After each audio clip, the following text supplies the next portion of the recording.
Sinabi na agad sa akin ni Speaker Romualdez na kailangan ko makapag-deliver ng 2 billion pesos kada buwan. The lady that you see talking on TV is not my sister. Wala na. Nagkadalit-silitsi na talaga ang magpamilyang Marcos. Nag-aaway na naman ang mag-ate, anak ng kagwang. Paano ba kasi itong si Buboyem, sinabihan niya na hindi daw niya kapatid itong si Senator Amy, anak ng kagwang, magkaiba yata talaga ito ng tatay eh. At ito na, lalong babagsak dito si Bongbong Marcos at Martin Romualdez.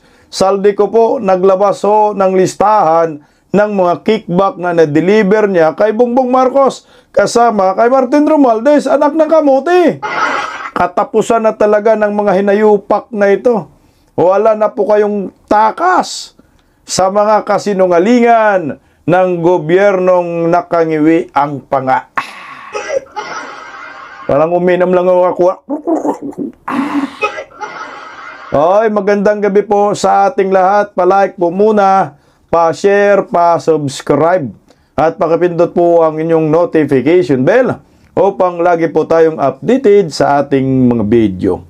At suportahan po natin ang Birada Aguila tuwing Lunes hanggang Biyernes, alas 2 hanggang alas 4 ng hapon sa Birada Aguila YouTube channel. Pa-subscribe din po sa mga gusto pong makapanood sa akin ng live.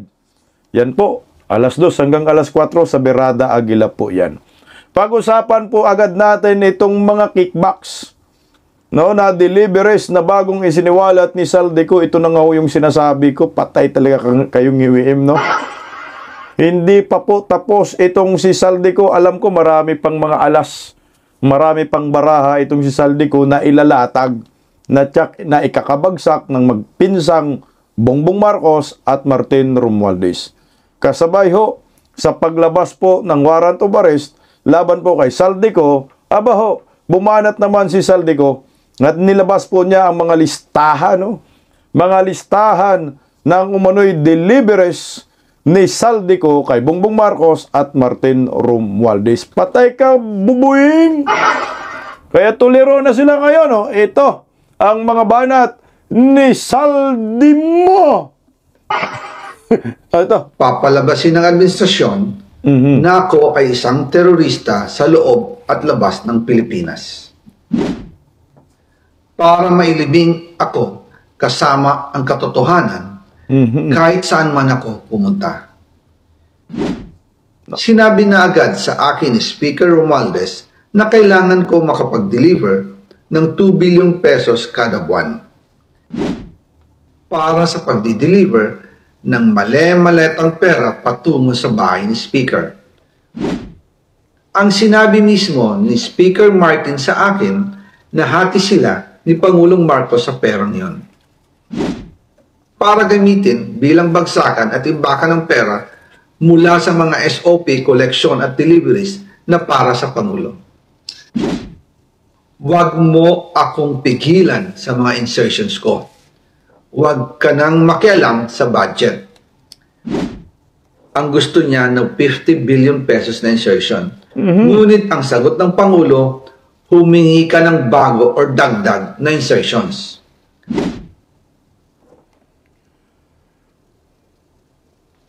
Okay, so same din sa ginagawa ni Saldico, parang Netflix series. Yung kanyang mga pagkanta na naman ngayon, mukhang okay itong pagkanta niya ngayon, hindi na sintunado. Talagang baon na baon dito si Bongbong Marcos kasi nga, ito deliveries na po ito, listahan ng mga deliveries, at magkano po yung bawat deliveries. Yung intro niya, 2 billion daw ha. 2 billion yung deliveries monthly kay Martin Romualdez. At ayon sa kanya, hati daw, no? Sila ni Bongbong Marcos dito. At bukod po to sa 50 billion pa na kickback. O ito, pakinggan po natin si Saldico. Magandang araw po sa inyong lahat. Bago ko ipagpatuloy ang aking paliwanag, nais ko munang magpasalamat sa inyo.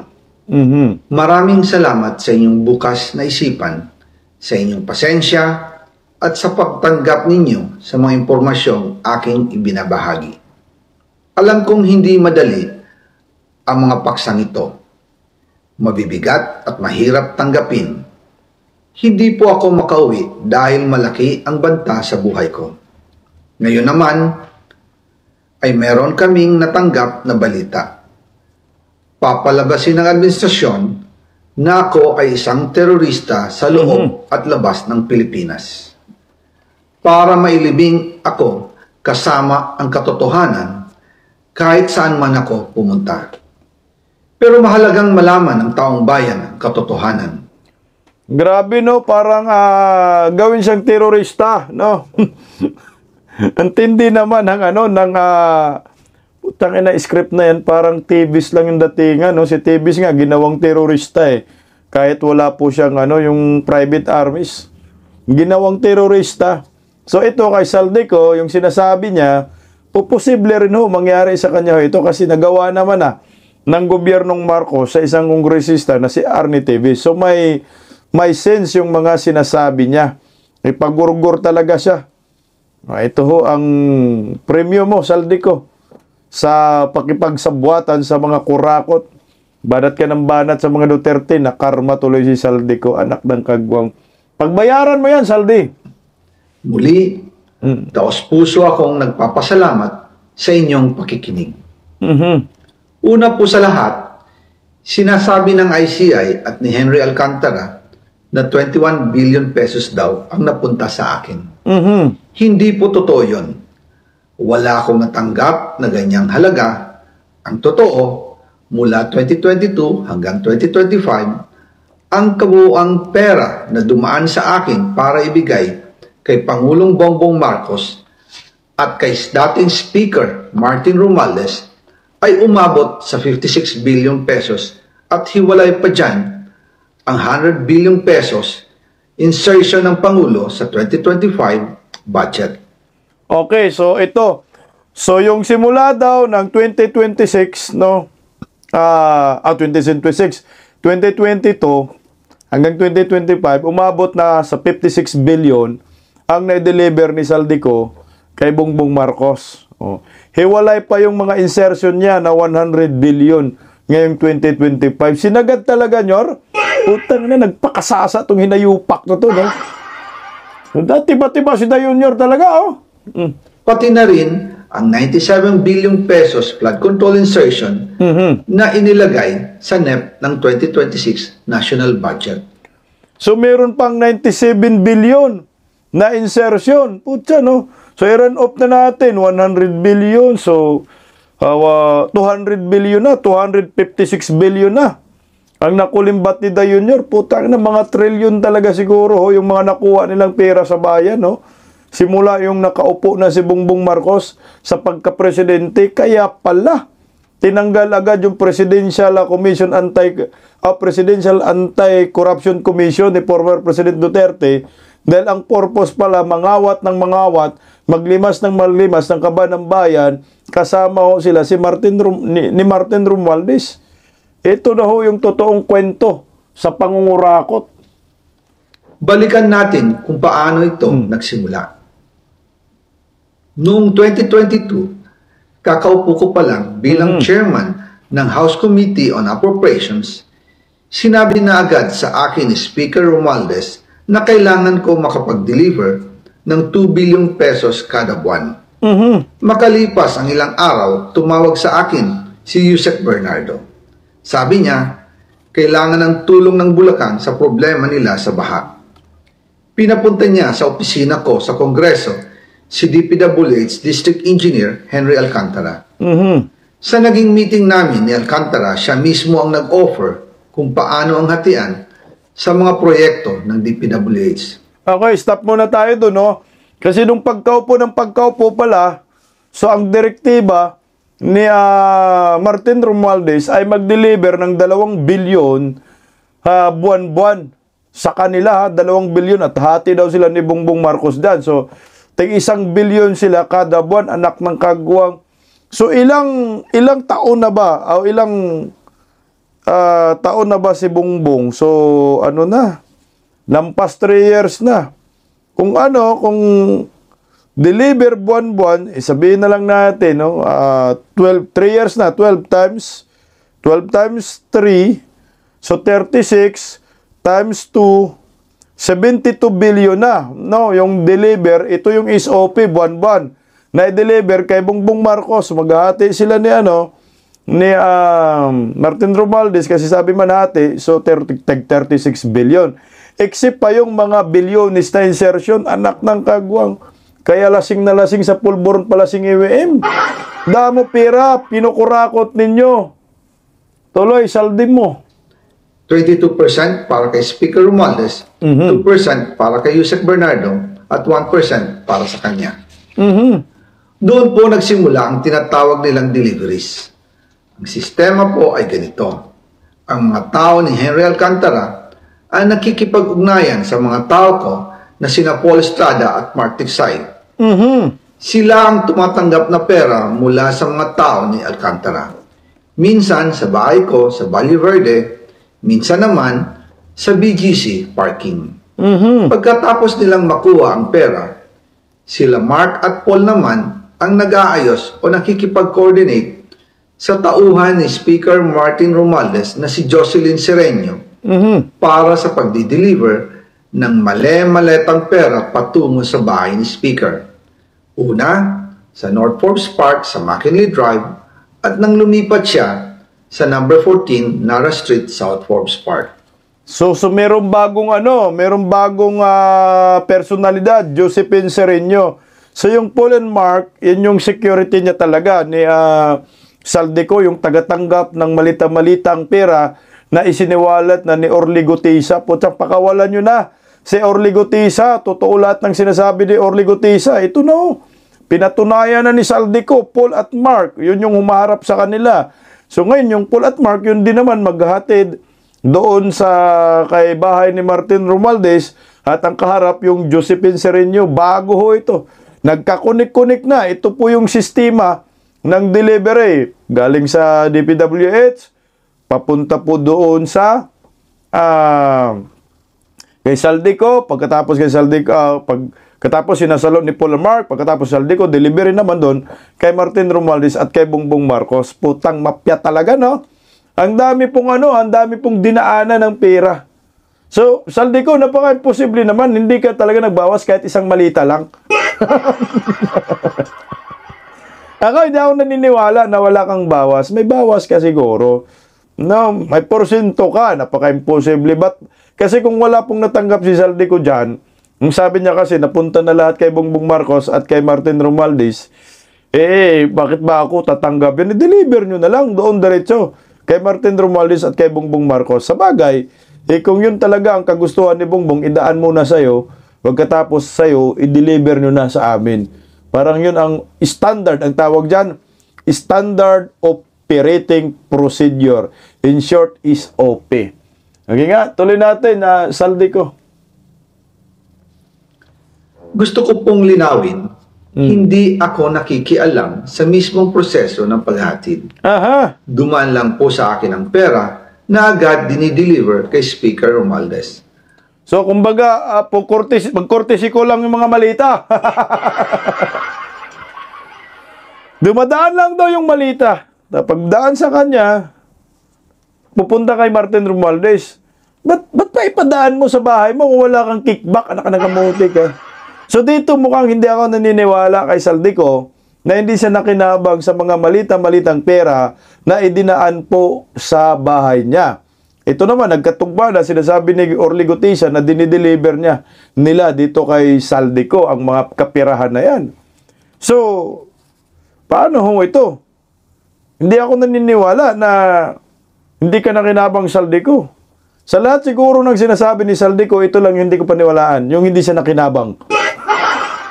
Kinabang ka, napaka-imposible naman o yan. Kanta mo na lahat. Ako lang po ang nagko-confirm sa text kay Speaker kapag nadala na ang pera sa bahay niya. At lahat ng ito, mula sa unang utos noong 2022 hanggang sa huling delivery noong 2025. So, ikaw lang yung parang taga-record, no? Taga-record na, may delivery na dyan. Speaker, papunta na dyan yung malita-malitang pera, bilyones, na kinurakot ho ninyo. Hati na kayo ng animal mong pinsang nakangiwi ang panga. So may recording. So parang siya yung finance department, tama ba? Okay, record nyo na ho. Ayan. Pero, putang ina. Pera ho yan eh. Kahit man sana isang malita, napaka-imposible naman ho para sa akin. Sa bagay, kung stricto si Buboy, sige, bawasan mo, magurugur ka. Sige, record ko na lang. O sige, nandun na. Papunta na dyan, speaker. O, ubusin mo yan. Tuloy po. Umabot sa mahigit 55 billion pesos plus ang naihatid sa bahay ni dating Speaker Martin Romualdez. Madalas hindi nabubuo ang hinihinging 2 billion pesos bawat buwan ni Speaker. Kaya iyan ang final total. Ang sinabi mismo ni Speaker Martin sa akin na hati sila ni Pangulong Marcos sa perang yon. Okay. Hindi daw nabubuo yung yung 56 billion. Kaya yung 2 billion minsan hindi nabubuo kaya yung 55 point something lang so hindi umabot ng 56 kung idutal natin 56 divide 2 billion ba? So 28 months. 28 months ho itong deliveries na ito kasi 2 billion daw per month eh. So 2 billion per month so umabot ng almost 56 billion. So tama 28 months. Teka lang, 56 billion man, di ba? Yung inabot. So, ilang billion yung delivery nila bawat buwan. Ano natin, itotal natin baka mawali tayo. Ayan, 28 months nga. So, 28 months na delivery ho nila. So, kahit ang pagkaupo talaga pala, no? Simula ng 2022, so tumutugma yung sinasabi ni Saldico, yung simula na nagiging General Appropriation Committee Chairman ho siya, ay meron na, nag-start na po yung deliveries na 2 billion bawat isang buwan at hati sila ni Bongbong Marcos dyan. No? Hating kapatid, ang mga kurakot na magpinsan. Ayan ang maliwanag dyan. So, 28 months na ginagawa nila. At natigil lang. Ngayon lang taon siguro. Ang listahan ng mga deliveries na ito, kung kailan, magkano, at saan dinala, ilalabas ko po kasabay ng video na ito. Okay, ito po yung resibo na nilalabas ni Saldico kasabay daw ng bidyong ito. So, ipakita po man natin, no? Ipakita po natin yung listahan. Narito po yung listahan. Saan ba? Teka lang. Sorry, hindi ko na-add yung listahan. Ang dami ho eh. Ang dami pong lista. Ayan o, ang haba. Anak ng kamote o. Ayan po yung listahan ng deliveries. So, isa-isahin natin muna. Kasi para meron tayong basihan sa sinasabi ni Saldico, so mga 28 months yung deliveries. So ang delivery sa September 1 nag-start na 2022. May deliveries na po na 450 million. Ito po yung mga SOP, no? Kumbaga ito na yung mga nakolekta. September 1, September 17, 550 million. September 26. September 26, 600. Meron? 661 million. September. So, pag tiningnan nyo po yung September, yung 2022, September, kasi sabi man, 2 billion per month. Oo nga, tama si Saldico, hindi umabot ng 2 billion yung September. So, a total of 1.5, mga 1.5 billion lang yung na-deliver. So, tumama si Saldico na hindi daw lahat ay umabot ng 2 billion. Tingnan natin by October. So, yung October, 2 delivery. So, October 5, yung collection, October 5, 2022 At October 5, 2022, 500 million pesos. Tapos October 15, 2022, 1 million. Yan, 1 million, 1 billion. So a total of 1.5 billion pesos. Putsang ina no, dyan pa lang sa September, October, meron ng 3 billion si Ngiwem at saka si Tambaluslos. O ito yung matindi. November 11, so may deliveries na 1 billion. 2022 ito, November 20, meron pong November 18, may delivery na 500 million. November 20, meron ding delivery na 500 million. November 29, meron ding delivery na 500 million. A total of 2 billion pesos. So tumama po ng November 2022. Pagdating naman po ng December 2022, December 3, 500 million. December 10, 500 million. December 18, 850 million. So hanggang ano lang, 850 million. A total of mga almost 1.850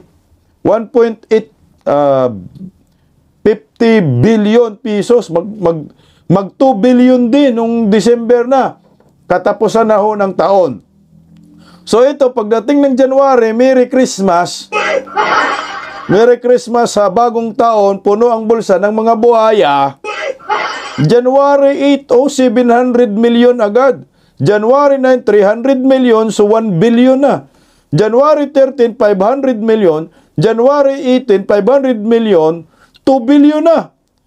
January 20, 500 billion. Uy, 500 million. 2.5 million na. January 25. Utsa, ang laki ng January 20. Ganun pa rin. 500 million. Uy, 3 billion. Yung deficit ng September, October, na-carry over ng January. So, nagiging 3 billion yung delivery ng January. Anak ng kagwang ka, bubuhem. Ang ina ng buhayang-buhaya kayo ni Tambaluslos, ha? February 1, 2023 na ho ito, 1 billion. February 6, 500 million. February 8, 500 million. 2 billion na. February 14, 500 million. 2.5 billion na. February 18, 500, 3 billion. 3 billion yung delivery sa anak ng kagwang. Sa Marso, January, 3 billion. February, 3 billion. 2023, ha? Utang binawi, no? March 1, 500 million. March 6, 500 million. March 10, 500 million. So, 1.5 billion na. March 20, 500 million. So, 2 billion na. 2 billion sakto nung March. Anak ng kagwang, no? April 2, 432 million pesos. Oy, may dalawang delivery ng April 2. Magkaiba siguro ng oras to, anak ng kamote. Merong 500 million sa isang araw. 1 billion yung deliveries. Okay, ninam. Sipin mo ha, isang araw lang yan. Merong delivery, 1 billion. April 19, 500 million. So, dun na nagkaano. So, 1.5. Yung April, bumabagsak sila dyan. Mukhang mahina yata yung proyekto.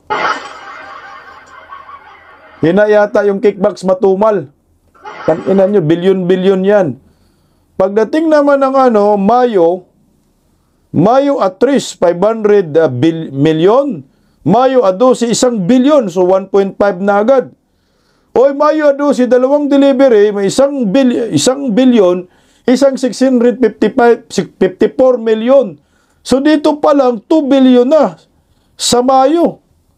Tapos, 2 billion ng Mayo. So, isakto 2 billion, 2023. So, August, putang ina, pag tiningnan mo, ang lalaki na ng deliveries. No, sige na. Ito may malaking delivery. Lockdown tayo, tol. Pagdating po ng 2024, ito na ho, eleksyon na to. Para eleksyon na to, 2024 na ho eh. No? Yan, pagdating ng 2024, ito election time na. December 2023, may po 1.2 billion, isang araw lang. Oh. December 2023. So pagdating ng December, 2.2 billion 2023. Ito 2024, wala nang patawad sa mikrobyo ang mga animal. Puta, kasagsagan na ng election to, di ba? Kumbaga, kurom na. Gastos dito, gastos doon. So, January 2024, January 8, 1 billion. Delivery, isang araw. January 19, 1 billion, isang araw. Utang ina, no? So, a total of 2 billion. So, billion-billion na yung deliveries. Hindi lang 500 million. Anak ng kamote, oh. 2024, pagdating ng Pebrero 2024, February 1, 1 billion. February 12, 1 billion. Wala nang 500 million. Billion na ang deliveries isang araw lang. Grabe, oh. At 2024, puno ng pira ang grupo ni Bubuim. Billion ang deliveries. Putain. So, yung total nga na delivery ay 55.4 billion. So, mga 56 billion na po. Yung total na delivery ni Saldi mo. Itong December 20, ito, merong delivery na on the spot, no? O delivery to Office of the President, November 29, 2024. 1 billion. Tindi, oh. Tayo, nalula ko sa numero. 1 billion, 1 trillion. Ito, 100,000, million, billion nga. Ito may sideline pa si Bobo M. November 29, 2024, 1 billion i-deliver kaya sa Office of the President. So, ibig sabihin kay Bobo M na to. December 2, so 2024, may delivery, care of kayo si Cadiz, delivery kay BBM, 200 million.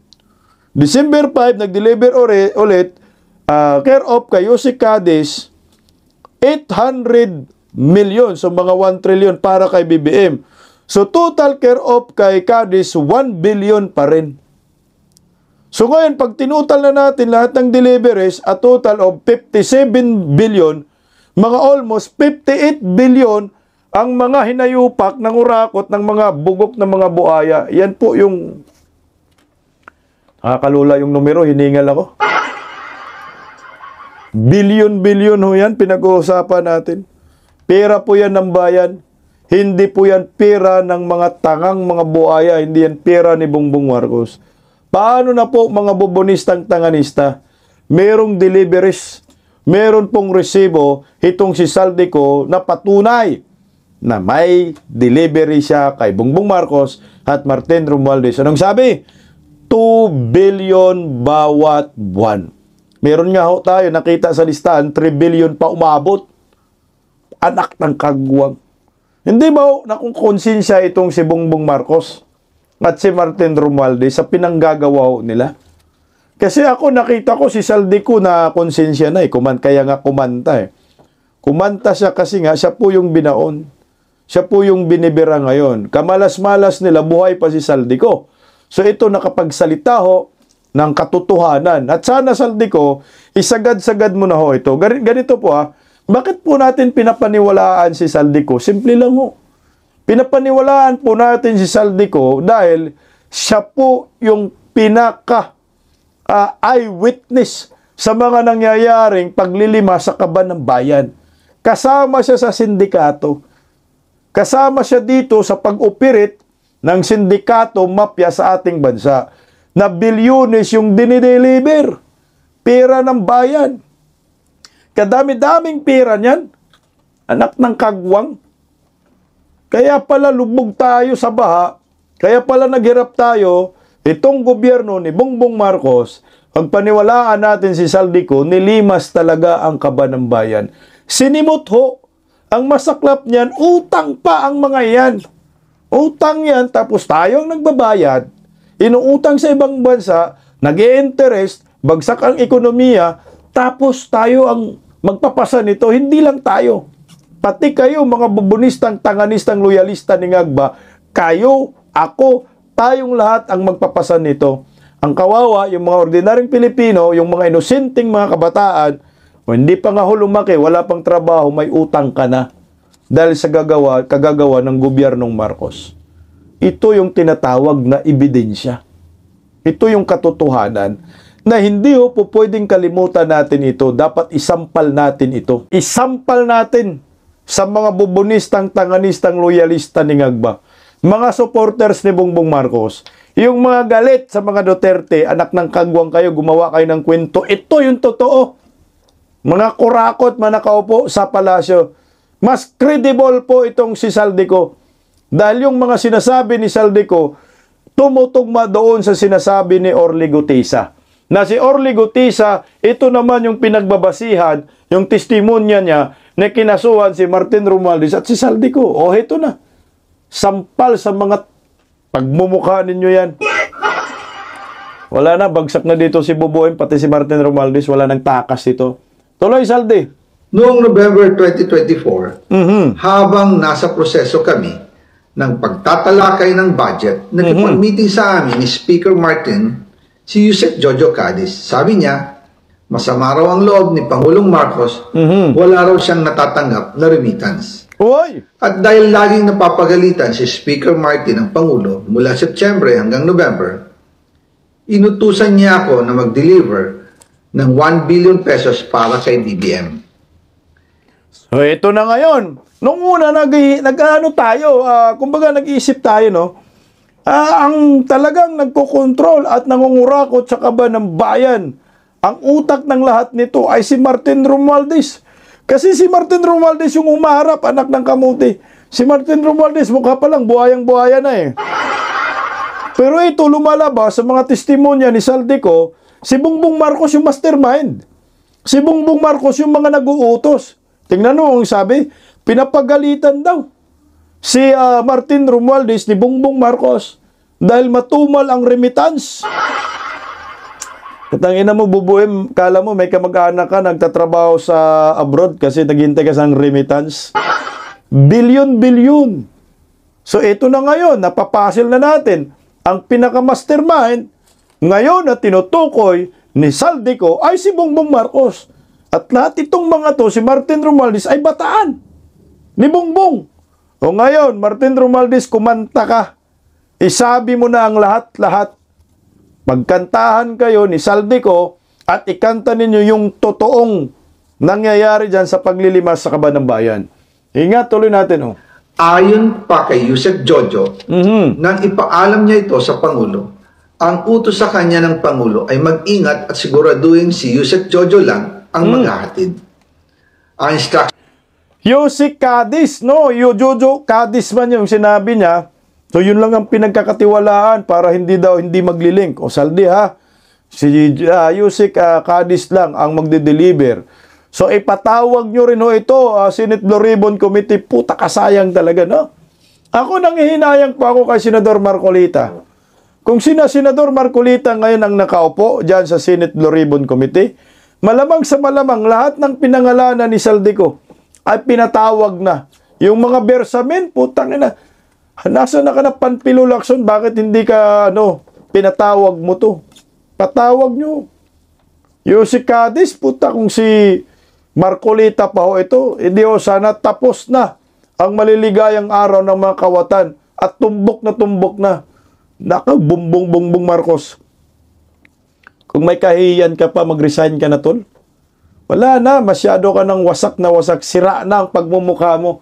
Ngiwi na, kurakot ka. po sa akin ni dating Speaker Martin Romualdez ay dalhin sa number 30 Tamarin Street, South Forbes Park at ibigay kay Yusek Jojo Cadiz dahil ito raw ang drop-off point na malapit sa bahay ng Pangulo. Uy! Sinabi rin po sa akin Speaker Martin Romualdez na si PBBM ang nag-utos sa kanya na bilhin ang bahay sa number 30 Tamarin Street para gamitin bilang bagsakan at imbakan ng pera mula sa mga SOP, collection at deliveries na para sa Pangulo. So ito yung, pag naalala ko po, ito yung sinabi yata ni Orly Gutisa na nabili yung bahay doon sa isang sino ba yung Chinese na yon? Putsa, nagkakatotoo lahat ng sinasabi ni Orly Gutisa. Michael Yang, yung dating bahay ni Michael Yang, nabili na ang sabi ni Martin Romualdez, pero si Bongbong Marcos pala ang nagbili. So doon i-deliver at bagsakan ng mga malita-malitang pira, doon ang deliveries. So ibig sabihin, putang ina, sa mga almost 4 years kayo, mga lampas 3 years na kayo, animal kayo na sa pwesto, ang ginagawa ninyo, nangungurakot at nangungurakot lang kayo, putang ina nyo, sarap ninyo pagmumurahin kaliwat kanan, Noong December 2, 2024, personal kong i-deliver ang 200 million kay Yusek Jojo Cadiz sa number 30 Tamarin Street, South Forbes Park. Yusek Jojo Cadiz, sasabihin na naman ni Lacson, nagamit na naman ang Pangulo ni Yusek Cadiz, anak ng kamote. Hoy Lacson, wag mo kaming gawing tanga. Lumang tugtugin na yan kasi nung unang siniwalat ni Saldico, yung si Bersamin, sinabi, nagamit si Bongbong Marcos ni Bersamin. So malamang ito, ang depensa na naman nila, si mas usual, pabalik-balik na script, nagamit si BBM ni Yusek Cadiz. Malamang ito yung ribat nila. Ayon sa kanya, dadalhin daw niya ito sa bahay ng Pangulo sa number 41 Nara Street, South Forbes Park. Kasunod dito, noong December 5, 2024, muli akong nag-deliver ng 800 million sa parehong address at Yusek Jojo Cadiz pa rin ang tumanggap. Sabi niya, iyon naman ay dadalhin sa bagong bahay ng Pangulo sa South Forbes Park. Sa kabuuan, A total of 1 billion, yung nabasa ko po kanina. 1 billion pesos ang personal kong naihatid. Ako mismo ang nagbigay ng pera, kasama ang aking driver at mga tauhan. At lahat ito ay base sa direktang utos ni Speaker Martin Romualdez. At dyan po nabuo ang kabuuang halagang 56 billion na ipinadala mula 2022 hanggang 2025. Pero kahit na i-deliver na ang 1 billion pesos para kay Pangulong Marcos at kahit na naisama na rin sa 2025 budget ang 100 billion pesos insertion sa pamamagitan ng BICAM Committee, ayon mismo sa utos ng Pangulo, nagagalit pa rin daw si BBM. Puta, hindi na kontento, abangan ang part 2. Utangin na mong BBM, meron ka ng 56 billion, 57 billion na ili-deliver na lahat, ayaw mo pa rin makontento, anak ka ng kagwang ka. Ang dapat sa'yo, tirikan ka ng kandila, buang ka. O ito, sino po ang mastermind? Sino po ang naglima sa kaban ng bayan? Kung ang pagbabasihan po ng taong bayan, itong mga isiniwalat ni Saldico, wala na pong iba. Ang mastermind na tinutukoy, itong dalawa, si Martin Romualdez at si Bongbong Marcos, na ngayon ay nagdrama-drama ang mga hinayupak. Nagtuturo ng masisisi. Ito, yung sinabi ni Saldico, bago natin si Bongbong Marcos pakinggan, yung mga depensa niya, anak ng kagwang. Yung sinabi ni Saldico na gawin siyang terorista, ng Marcos admin, sinagot po ni John Vic Remulla. Narito po yung kasagutan ni John Vic Remulla. Narito. Pakinggan natin. Vic, Wala ko nakikita ng ganung effect. Wala naman siyang pinapatay. Sa pagkalam ko, wala naman siyang pinapasabog. Wala naman siyang ginagawa. So, wala akong makita to that effect. At least to my appreciation, wala akong makita. Wala akong makitang basihan eh. So, itayin na lang natin ng SOJ. Sila siguro magkasabi. Pero to my personal knowledge na nang sinabi niya, wala akong makitang basihan para i-label siyang terrorism. Pero wala sa akin lahat ng ebidensya. So, itayin natin. Umuwi ka na. Ni-itayin na kita dito. Kailangan mo humarap sa batas. Gugurgurin mo kasi. Dahil na, gugurgurin nyo pag umuwi. Tingnan mo, di magkapareho yung ano niya. Hindi parang, walang conclusion yung sinabi niya na sinabi ni Saldico ay gawin siyang terorista. kung wala kayong plano na gawing terorista si Saldico, dapat ang conclusion mo, wala. Kahit is OJ, walang ganon. Pero ito iba. Sa akin, sa kanya daw, sa DILG, walang ganon. Pero iwan ko lang sa SOJ, sa Department of Justice. So, malamang, may niluluto kayo dyan sa Department of Justice kasi Department of Justice man ang naghahanap ng ebidensya. Ang sabi niya, iwan ko sa Department of Justice, kung gawin nilang terorista si Saldico, so malamang, doon po ang bagsak, maging terorista si Saldico. Gawain naman ho ninyo, ginawa na ho ninyo yan kay TV, so hindi na po yan na nakapagtataka. At nangyayari na po yan under Marcos admin. So ito, pakinggan rin po natin dahil hinahanap na po nila si Saldico, no? At nagmayabang na ho si Bongbong Marcos na ayan na, may warrant of arrest na at may nahuli na. Putya, hindi daw nila mahuli-huli si Saldico eh. Tinawa, pakinggan muna natin si Buboem kasi naghuhugas kamay. Akala mo naman walang ginalaman, itinuro ko naman mastermind. Nagmayabang siya na may nahuli na daw. Ito, pakinggan natin konti, yung presidente natin. Magandang araw po sa inyong lahat. Muli po ako magre-report sa inyo tungkol sa mga iba't ibang development doon sa mga flood control project na kaso at para malaman po ng ating minamahal na taong bayan kung ano na ang naging progreso. Ito na po sa mga individual na may warrant of arrest sa Sandigan Bayan kaugnay sa mga flood control anomalya ang nasa kustodya na ng ating mga otoridad. Isa naman sa kanila na inaresto ng NBI at 6 naman ay voluntaryong sumuko sa CIDG. Ang galing mo Meron din 2 akusado po na nagpahayag na ng intensyon na sumuko at susundin na ang PNP CIDG. Yung isa pong nahuli ng NBI ay natagpuan doon hindi sa kanyang sariling tirahan. Kaya't mananagot din yung mga nagtatago sa kanila.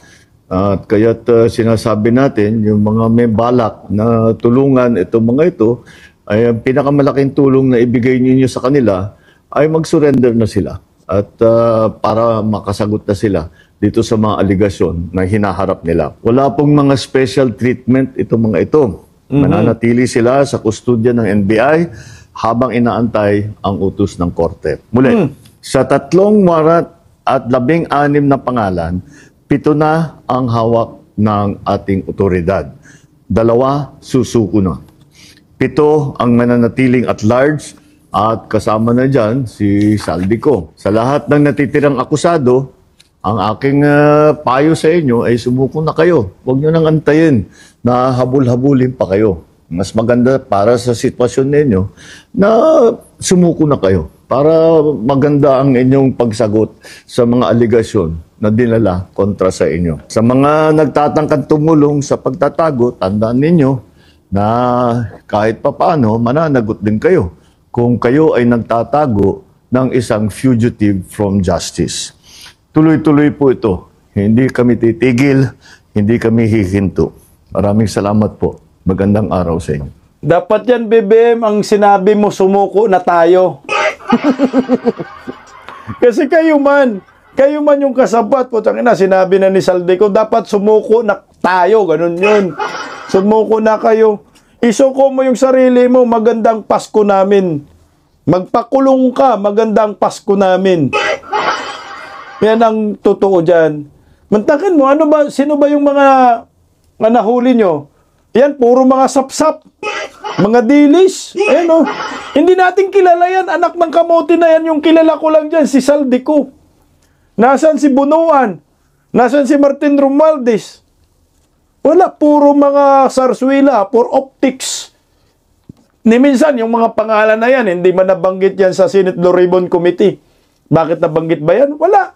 Sa mga investigasyon, wala. Iwan natin sa ICI dahil hindi naman natin naririnig yung ICI. Wala na, huwag na natin iligaw ang ating mga sarili. Huwag na tayo maniwala dyan. Ang taong bayan, ang tinuturo na po ngayon, mastermind, tinuturo ni Saldico, ay si Bongbong Marcos na po at si Martin Romualdez. Wala na hong iba. Meron na pong listahan. Meron ng listahan ng mga deliveries. 56 billion. O ano pa ba ang hinahanap natin? meron ng mga resibo, sinampal na ng husto.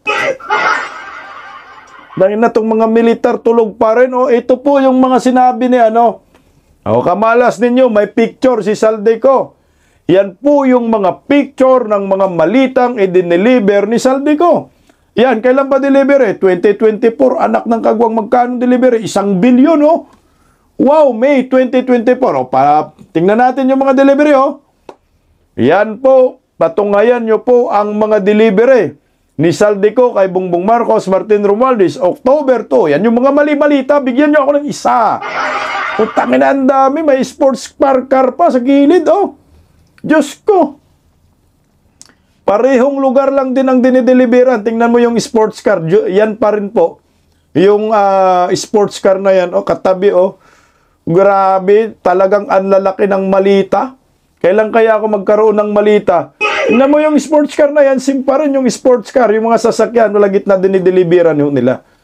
Putang ina, legit. Legit na legit ho. Yung delivery. Malita-malitang pera, hindi ba magagalit tayo dito? Okay lang ba sa taong bayan ang ganito? Ayan po yung ebidensya. Nagsasalita, may resibo, may ebidensya, may patunay na yung mga sinasabi niya ay totoo. Hindi lang ho ito hindi lang to basta-basta. Putay na nun, buti ka, Saldico, nag-record ka. Ayan Nag-record talaga yan po yung mga malita-malitang. Kung ikaw taxpayer, magagalit ka. Lahat naman tayo taxpayer, mabubuisit ka. Yan yung malita na binanggit ni Orly Gutisa. Ang tanging nagbanggit ng malita, si Orly Gutisa na ngayon pinalakas na ni Saldico. So wala nang takas. Ni minsan, hindi naman sinabi ni Saldico na si Orly Gutisa sinungaling Merong sinabi si Saldico, totoo lahat ng sinasabi ni Orly Gutisa na surprise witness ni Senador Marcolita na ngayon ay sinisira ni Panfilo Lacson. Ayan po yung malitang pera dyan. Nasaan na kaya yung pera? Yung tanong niya natin dyan, ha?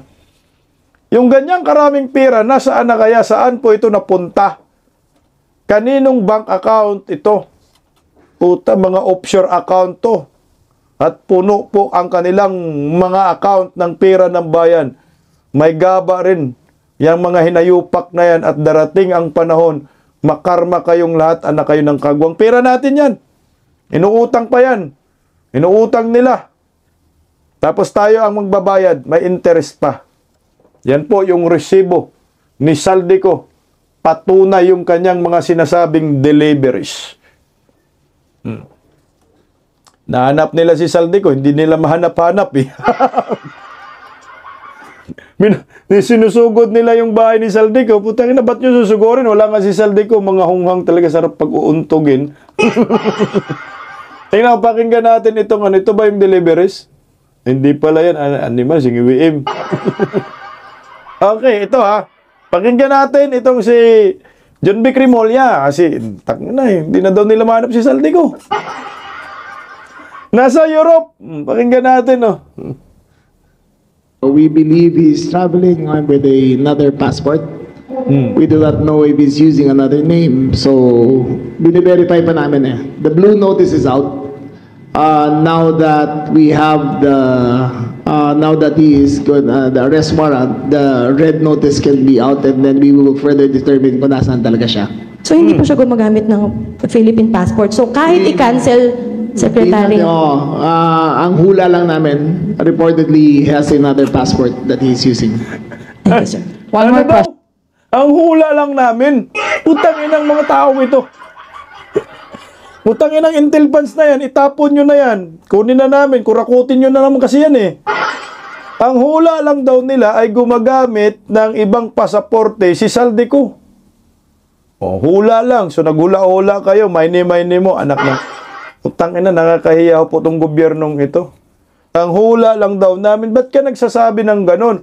Na gumagamit si Saldico ng ibang pasaporte. Inang huhula lang pala kayo. Utang na, nagpahula kayo sa Quiapo. Nagpahula kayo sa manghuhula. Oh my gulay, nakakahiyang bansang ito, anak ng kagwang kargado ng mga sindikato at mafia. Hula lang daw. Hindi daw totoo. Hindi totoo yun. Na gumagamit ng ibang pasaporte itong si Saldico kasi hula man ang sinasabi. Putang inang Intel funds. Kinurakot din ninyo kasi wala kayong nakukuha na eksaktong impormasyon sa mga pinaghahanap ngayon ng ating batas. Kasi nanghula kayo. So, malamang yung Intel funds inubos kasi wala kayong nakukuhang impormasyon at puro lang mga maritis at mga chismis lang yung mga pinagsasabi ninyo. Anak ng kamuti, kawawang Pilipinas. O, heto. Itinanggi ni Bubuim. Itaninggi ni Bubuim yung sinasabi ni Saldico na nag-deliver ng 56 to 57 billion. Oh. Good afternoon, Mr. President. Sir, we understand that you earlier mentioned that you do not want to dignify statements from former You do not want to dignify statements from former Ako Bicol Party List Representative Zaldico, but he came out with a recent video claiming that you received over 50 billion, if I'm correct, in 56. kickbacks. We know that you don't want to respond to this anymore, but the public begs for your answer. How do you actually convince the public that in this battle of he said versus you said, how do you convince the public that you are the more credible side of this story, and how do you respond to his allegations directly? Well, look at the quality of the statements. Alam mo, mahaba nang naging mga usapan natin tungkol sa fake news. Anyone can go online and make all kinds of claims. Oh, lol! Fake news na naman! Nung una, AI! Tapos hindi AI, fake news! Putangin na talaga, paglin lang itong si Bubuim. 57 billion po ito, ha? Delivery, 57 billion. Ay nga, tuloy, oh. And say all kinds of things. Paulit-ulit. But there's, it means nothing. For it to mean something, umuwi siya rito. Uy, Harapin niya yung mga kaso niya. Kung meron siyang gusto sabihin niya. Malalaman naman ng tao yan eh. Patunayan, but come home. Come home. Ba't ka nagtatago sa malayo? Ako, hindi ako nagtatago eh. Kung meron kang akusasyon sa akin, nandito ako. Umiiyak na. Iiyak na yan. Iiyak na yan. Iiyak na yan. Lumuwi ka. May akusasyon ka sa akin, nandito ako. Wala na, Nyor. Ano? Gawin niyang pareho. Para patas lang naman. Thank you very much, Mr. President. That ends our Alright, press conference thank you. this afternoon. Thank you very much. Gawing pareho, paldong-paldo ka na nga eh. Putang ina, 57 billion, mangiyak-iyak ka.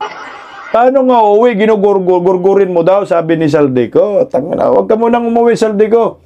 Tandaan mo, part 1 pa yon sa series, season 2 ng mga pagkanta ni Saldico. So, meron pang part 2, part 3. Malalaman natin ito. Bukas, sigurado, meron na naman. Putang ina, pinasakit ni Saldico ang ulo ng mga supporters ni Bongbong Marcos, pati si Martin Romualdez. Wala na.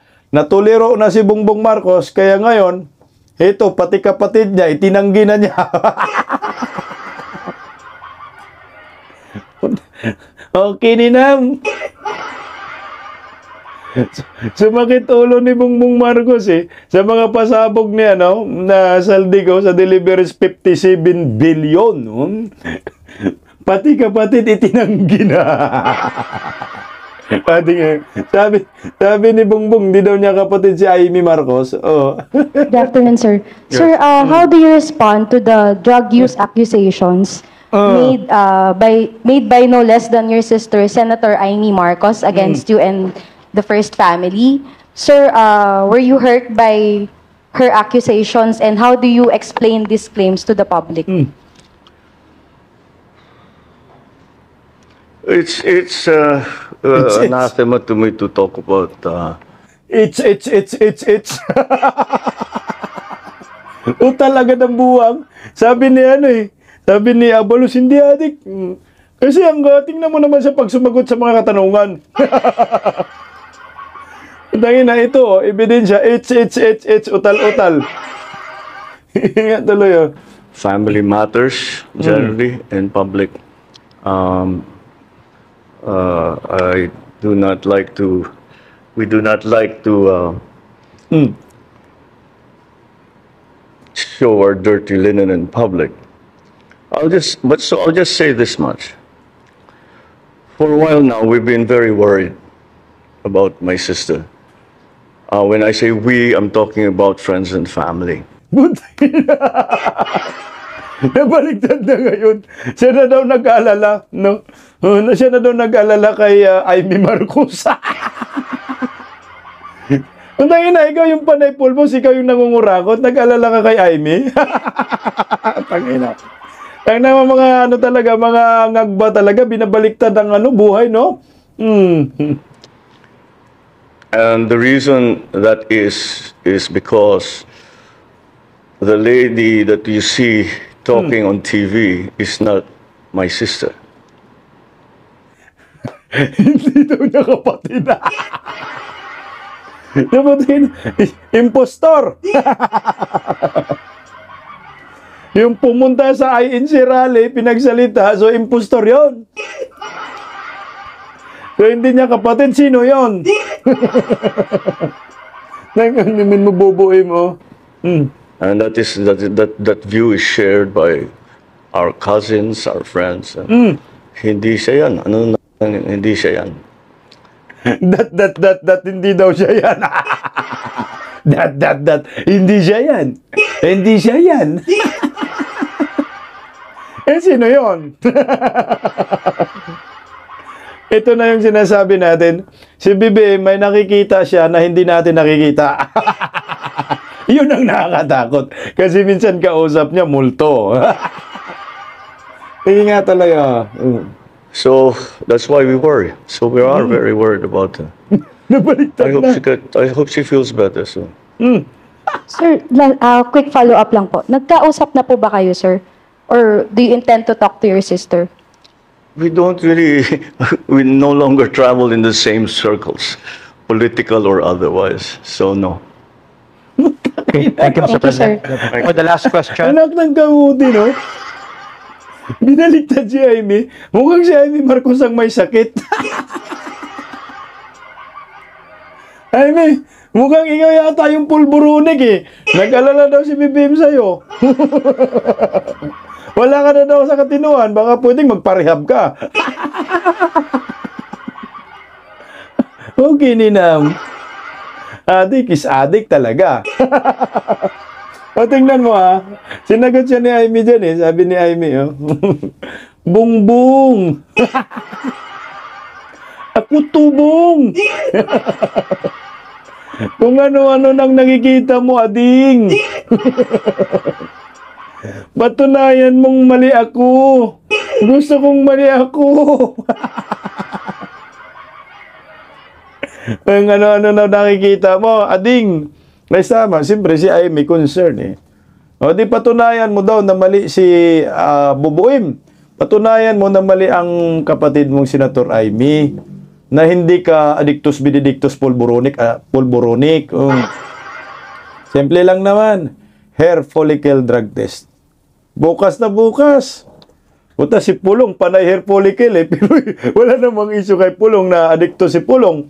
Gumagamit ng pulbos. Pero ito, grabing issue na yan. Tinira na ng kaibigan, tinira na ng kapatid, na gumagamit ng pulburon. Wala pa rin.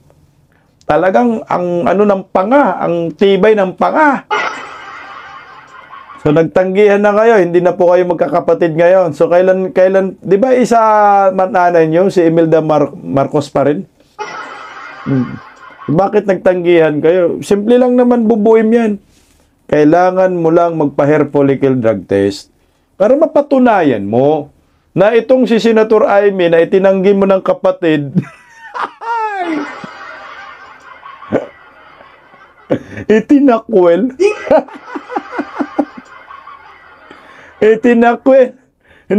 Bongbong Marcos si Senator Amy bilang isang kapatid na babae. So wala na siyang kapatid na babae. Ay, meron pa pala yung isang putig buhok, di ba? Meron eh. Inumin, no? Ay, nagsakitan kayo ngayon. Pero ang advice ko lang dito kay BBM, hair follicle drug test na lang, sir. Para matapos na po ang issue na kung ikaw ay gumagamit ba ng polvoron or hindi. Kasi puta, nakakatakot na ang pagmumukha mo, sir. Lak na ang panga. Paggising sa umaga, tanghali at gabi, nakikita ko ang post niya, ang hapdi. Paano nga ba to? Di ako makatanggi. Watch ko na lang at isipin ng mabuti. Bisdak Pilipinas. Bisdak, tinig ng katotohanan. Sa bawat vlog may laban sa kasinungalingan. Mulat ang mata, gising ang masa. Bisdak Pilipinas, para sa bayan, gumigising sa diwa. Sa likod ng kamera, tapang ang dala, walang sinasanto kung mali ang gawa. Hinay-hinay, pero palaban. Boses ng tao sa digital na labanan. Bisdak, tinig ng katotohanan. Sa bawat vlog may laban sa kasinungalingan. Mulat ang mata, gising ang masa. Bisdak Pilipinas, para sa bayan, gumigising sa diwa.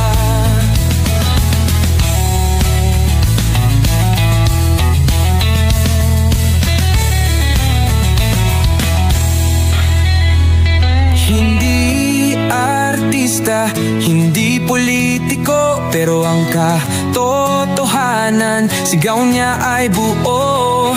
Sa YouTube o Facebook man siya makita, may aral ka pa rin, may uwi sa bawat salita. Bisdak, gising sa katotohanan. Di lang kwento, kundi panawagan.